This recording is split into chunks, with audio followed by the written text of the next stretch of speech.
नमस्कार साथियों, मैं भारतीय राष्ट्रीय मजदूर कांग्रेस इंटक का राष्ट्रीय अध्यक्ष स्वामीनाथ जायसवाल। आज देश में जिस तरह से महंगाई चरम सीमा पर पहुंच गई है, सरकार के नाकामियों का जीता जागता तेल का खेल आप समझ नहीं पाए देशवासियों। जिस तरह से चुनाव में नोटों का बंडल का भंडार लगा के बांटा जाता है, उसको चूसने के लिए भारतीय जनता पार्टी की कुशासन मोदी सरकार जनता पर अतिरिक्त भार लगाकर जिस तरह से टैक्स एक साल में ही जैसे तेलों का भाव 64 बार बढ़ाया गया और उससे अनुचित कमाई यानी 2.5 लाख करोड़ की राशि हम लोगों से खून की तरह चूसा गया। यह जनता के पेट पे वार यही है मोदी की अच्छी सरकार। आप जानते हैं मित्रों, जिस तरह से ये देश के शासक देश के हर एक नागरिक को लूटने और उनके पेट की थाली छीनने का काम कर रहे हैं। आज व्यापारी भी त्रस्त हैं। जिस तरह से जीएसटी नोटबंदी की मार दिए, जिस तरह से कोरोना काल में आनंद फानन में लॉकडाउन बिना सोचे समझे लगा दिए 2020 में, जिससे श्रमिक कि कितना श्रमिकों का मौत हुआ और वो वेदना और दर्द जो पथ से पैदल चलकर जिस तरह से पीड़ा सहे, आज भी भूख और दर्द से परेशान हैं।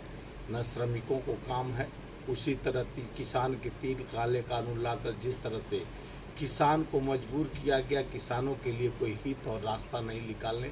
बस खाली इनका डायलॉग सुन लीजिए कि एक खून के करीब किसान हैं और एक घड़ियाली आंसू रोने वाले प्रधानमंत्री जी देश के जिस तरह से शमशानों पर लाइन लगवा दिए, जिस तरह से मौतों का अंबार उत्तर प्रदेश में गंगा में बहती लाशें और हिंदू परंपरा की बात करने वाले योगी जी और मोदी जी, जिस तरह से हमारा अंतिम संस्कार नहीं हमारे गरीबों का हो पाया, लाशों को जिस तरह से दफना कर इलाहाबाद, कानपुर, बनारस सारे घाटों पर जिस तरह से कफन चोरी की गई, यह देश का जनता देख चुका है। जिस तरह से आज नाटक करके जनते के खून को चूस कर आप पेट्रोल डीजल के दाम बढ़ाने से आप नहीं समझते हैं।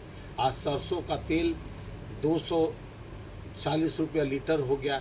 यह देश का दुर्भाग्य है। जब हम 2014 में सत्ता इनके हाथ में कांग्रेस द्वारा दिया गया, उस समय 60-65 रुपया डीजल पेट्रोल के दाम, 395 रुपया गैस सिलेंडर का दाम था।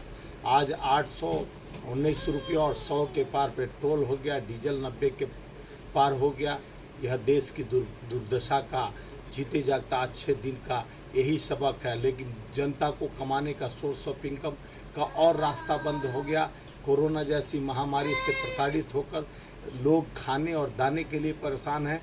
वहीं बढ़ती हुई महंगाई का दर्द और पीड़ा किस तरह से देश का जनता सहेगा। आप तो चुनाव कराने के लिए व्याकुलता में, आप जैसे 5 राज्यों में चुनाव करके कोरोना का न्योता देकर जिस तरह से देश में ऑक्सीजन, दवाई और बेड के लिए जनता परेशान हुआ और मौत के उस दर्द और पीड़ा को हमारे अपनों ने खोया और देखा, यह पीड़ा भूल नहीं सकता भारत का एक एक नागरिक। अब चाहे कितना हो मक्खन पालिश लगाकर वैक्सीन का बहाना बनाकर वैक्सीन जब आपसे पूरे प्रदेश और देश के लोग मांगे तो आप फ्री का ढकोसला देकर जिस तरह से प्रदेशवासियों को आत्मनिर्भर बनने के लिए छोड़ दिए।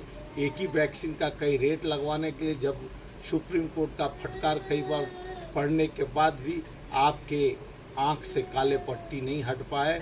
और आज भी वही राजनीति और रणनीति आप तैयार करके कि उत्तर प्रदेश में आने वाले चुनाव में किस तरह से किस दल से लोगों को खरीदा जाए, किस तरह से अपना प्रचार प्रसार अपने तंत्र को आरएसएस और भाजपा का ठग विद्या लोगों तक पहुंचाया जाए, भ्रम फैलाया जाए। भ्रम की राजनीति और मौत के जिस तरह से अंबार को देखकर लाश भी लाइन में लगाना पड़ा, ऐसा दिन तो अपने जीवंत में आदमी नहीं देखा था जो भाजपा सरकार और मोदी सरकार ने देखा। साथियों, मैं हाथ जोड़कर विनती करता हूं कि देश जिस आपत्ति काल से गुजरा है, यह पीड़ा अगर देखकर भी आप भारतीय जनता पार्टी को कुशासन में को दोबारा लाना चाहते हैं तो आप समझ सकते हैं कि अब आपके हाथ में सिर्फ कटोरा बचेगा। अब कुछ बचने वाला नहीं है। ना आपके पास व्यवसाय है, न श्रमिकों के लिए कोई कल कारखाने फैक्ट्रियां हैं, जितने पहले के हमारे बनाए हुए, चाहे नेहरू जी, पंडित जवाहरलाल नेहरू हों, इंदिरा गांधी जी, राजीव जी और मनमोहन सरकार, जितना किया गया कार्यों को उसको बेचने के अलावा, प्राइवेट कंपनी बनाने के अलावा और इनके पास कोई कार्य नहीं है, कोई नया मंसूबा, कोई नया एक बब्बर शेर हर चौमाहानी पर खड़ा कर कहेंगे। कहे थे कि हम देश में ही हम सारे कंपनी को लाकर यहाँ पर देश को आत्मनिर्भर बनाने के लिए हम एक नया अभियान चलाए थे। और देश के हर तरक्की की बात तो मीठी मीठी कर लेते हैं प्रधानमंत्री जी, लेकिन देश को धोखा, भ्रम, अब इससे बड़ा क्या चीज़ हो सकता है साथियों, कि आपके जेब से ढीली हो रही पैसा, जो 100 के पार पेट्रोल हो गया, डीजल 90 के पार हो गया, गैस सिलेंडर 9, हर चीज़ का, सरसों तेल, तिलहन तलहन, खाद, किसानों का खाद, कीटनाशक दवाई, यानी कोई ऐसा सामग्री है जो अपने खाने का दवाई है, जो 100 रुपया का पत्ता होता था 395 रुपया का हो गया। अब आप अपने एक एक आय का सोर्स निकालिए और देखिए कि आप किस तरह से अपने परिवार को, जिसके पास खुद ही परिवार नहीं हो तो पीड़ा क्या जाने दूसरे का, और आपको अपने परिवार चलाना है, अपने भाई बच्चों को पालना है, कैसे स्कूल फीस, कैसे उनका खाना, राशन और दवाई, इंजेक्शन देना है, तो कहाँ से पैसा आएगा जब सरकार एक से एक टैक्स आपके ऊपर महंगाई का डालते जाएगा, आपको पीड़ा देते जाएगा। इस पीड़ा से पीड़ित आज इसी के विरुद्ध में कांग्रेस के आह्वान पर हमारे भारतीय राष्ट्रीय मजदूर कांग्रेस इंटक के सभी साथियों को मैं धन्यवाद देना चाहता हूं कि देश के गूंगे बहरे सरकार को जिस तरह से आपने अपने हर प्रदेश और जिलों और कस्बों से आवाज़ उठाकर इस गूंगे बहरे, अंधे लंगड़े की सरकार, गरीबों को खून चूसने वाली सरकार, किसान, मजदूरों और व्यापारियों को जिस तरह से दर्द और पीड़ा देने वाली सरकार, दो पूंजीपतियों के हाथ में अपने पूरे भारत सरकार को सौंप देने वाली सरकार के खिलाफ जिस तरह से आवाज़ बुलंद किए हैं, अब भी जनता जागरूक बने। हर गांव-गांव, पंचायत, शहर, जिला सबको अपने दायित्व का निर्वहन करना होगा। मोदी जी बोल चुके हैं आत्मनिर्भर बनो, अब समय आ गया आत्मनिर्भर बनने के लिए। आत्मनिर्भर बन के सोचिए और समझिए, ठोस निर्णय लीजिए कि ऐसे लोगों को सत्ता में लाने से सिर्फ भाषण मिलेगा, भोजन नहीं।